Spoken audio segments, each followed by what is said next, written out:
Growing up, did you lack positive male role models in your life? Have you ever had someone in a position of authority, be it an employer, a teacher, a parent, who didn't inspire or engage the best in you? I'm sure all of us at some point have experienced poor leadership. And in fact, effective leadership is more of an exception than it is a norm. I'm Stu Murray, and in today's video, we'll be diving into characteristics that define a strong male leader. In traditional male leadership roles, we've really focused and prioritized being ambitious, stoic, very successful in different aspects. And while some of these characteristics are great, there's so many deeper aspects of leadership that I think have been missing in traditional realms of male leadership.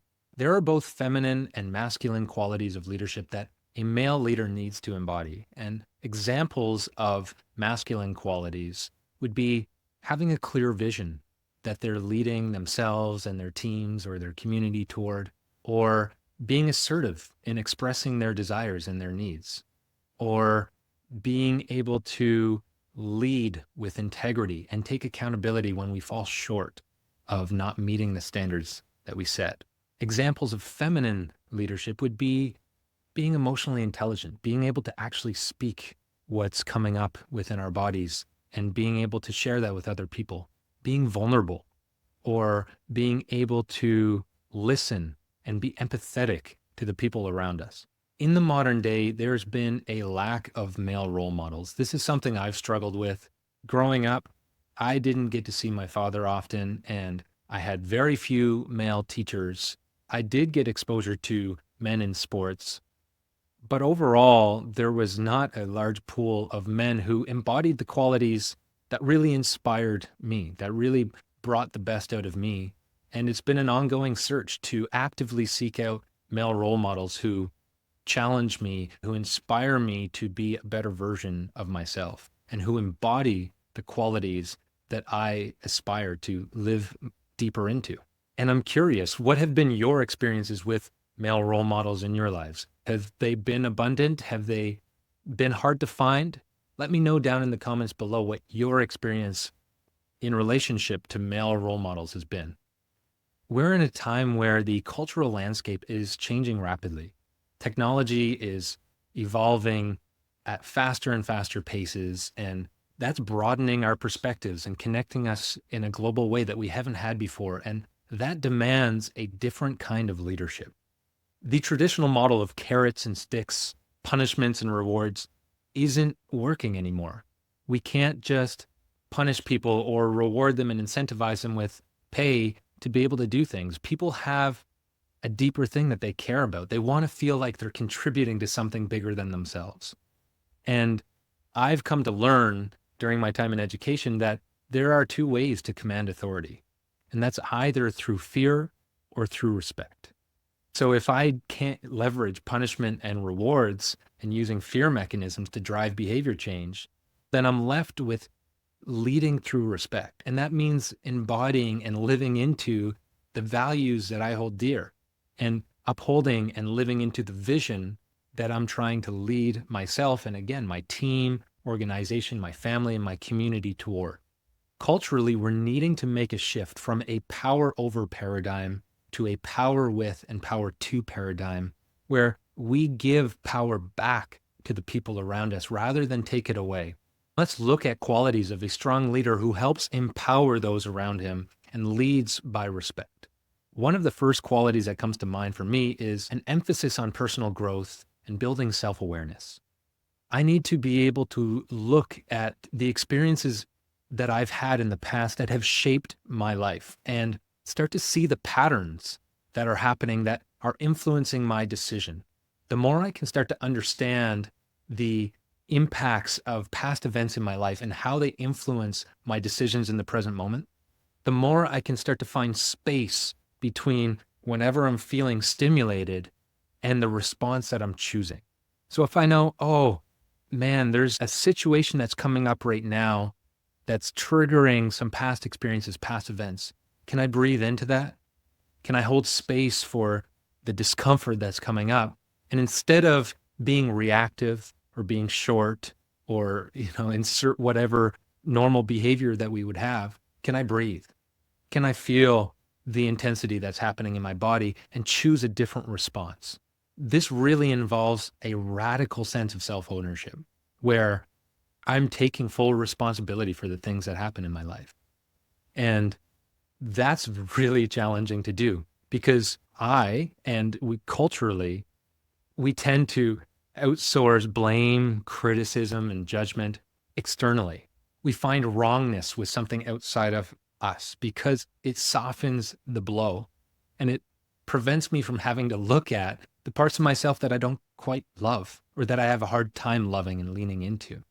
So in situations, an effective leader will say, when things are not aligned, when a situation is not going as planned, or when a relationship is struggling, they can ask themselves, what do I need to do? What do I need to embody? What do I need to say that will lead this situation or lead this relationship to the outcome that I'm actually desiring? Another thing an effective leader does is they build strong relationships with the people around them. They lead with vulnerability and they're willing to expose their rough edges because it's actually the rough edges that we're attracted to in people. We're not always looking for that perfectly polished individual. Of course, we want them to have their shit together, but we also want to see the humanity and the humanness of them because that's relatable. We're all connected to those flaws within us. And when we see that within somebody else, those rough edges, it makes them more personable. Another critical part of deepening our relationships with the people around us is listening and empathizing with the people who come to us. Typically, we want to fix and resolve problems. As men is a huge thing that we have to bring awareness to. We want to find the way to resolve the problem and find the quick fix. While that's a great general concept that we want to be helpful, that we want to be of service, when we're trying to fix somebody else or something that isn't really ours to fix, it can become dismissive. And maybe that person in that moment just needs to be heard, just needs to be seen, and that alone will take the pressure off of them. Rather than jumping to trying to fix or give feedback, start just by listening. Start by empathizing with what that person is experiencing and what they're bringing to you. If you think you have something that's valuable, the first thing I'd recommend is tell it to the mirror. Maybe you need that more than they do. And if you really think that there's something there for them, ask, hey, are you open to some feedback here? Can I ask you a question? There's something coming up for me that I'd love to bounce off of you. Always ask for consent before coming in and steamrolling somebody else's experience. It really allows them to be empowered in their own experience. Lastly, in terms of relationship building, take accountability for when you mess up. It's important to hold ourselves to high standards and to do our best to be in integrity with those, but inevitably we're going to mess up. We are flawed and fallible humans, and I'll be the first to admit that I fall short of my own standards often. And it's my responsibility to clean that shit up, to go to the people or address the situations where I've fallen short of the man that I strive to be, and to acknowledge the impact that my actions have had on that person or on that situation. A third quality that I think is critical for a male leader is developing resilience. We need to be able to sharpen our capacity to deal with setbacks, to deal with conflict, to deal with confrontation. These things are inevitably going to happen, and it's not creating the perfect trajectory. It's dealing with what comes up in the moment.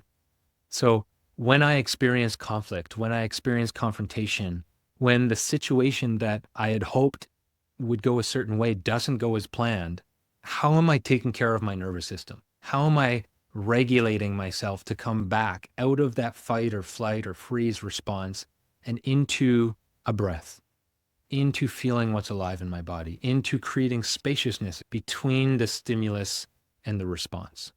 As male leaders, it's our job to outregulate the nervous system of the people around us. I've typically gone into my head and tried to offer reassuring words or intellectualize my way through the situation. And what I've been learning is that if my nervous system is regulated, if I'm present with my eyes and connected with my breath and my posture is open and attentive, there's not really an emphasis that I need to place on my words because my presence is going to say so much more. If I can stay connected to what's alive in my body with my breath and stay regulated in my nervous system, I'm going to create a space of trust and confidence for those around me. Of course, there are a lot of other qualities of leadership that we can embody, but I just wanted to touch on a few of these and come back to that male role model. It is critical to form relationships for us as men with other men who are striving and leading at a high capacity, whether that's seeking out effective content or reading books from leaders in the space or finding a men's group in your own community or joining one online or seeking out a mentor or a coach that you can work with who can help sharpen your edges, who can help reflect important feedback of maybe the blind spots that we're missing in our lives and who can hold us accountable to a higher standard. This is the way that we're going to sharpen, evolve, and grow and be able to hold the space that we need that actually creates a sense of safety, that creates a sense of reliability, that creates a sense of direction for where we're trying to lead ourselves, that I don't even need to speak the direction that I'm going. I embody the direction I'm going, and the people around me get it. I encourage you to continue to lean into seeking support from mentors. Find a mentor in your community, find a coach, find that men's group, deepen your connection with the male friends in your life and start to share what's actually going on with you beyond the surface and challenge one another to be more accountable to the standards and the values that you hold so you can elevate your status and your capacity as a man. The leadership landscape and the cultural landscape is evolving at a rapid rate. And it's time that we shift from moving from a fear-based way of commanding authority to leading with respect. And as men, it's our time to step up and to create spaces for the people in our lives to feel safe, to feel supported, to feel seen, to feel loved, and move from the empire model of leadership to an ecosystem where everybody is given back their power, where everybody is given a space to be able to thrive in their own way. I hope you found value in this video, and if you have, please share this with a man in your life who you think would benefit from this discussion. Thanks again for watching. This is Stu Murray signing off, and we'll see you next week.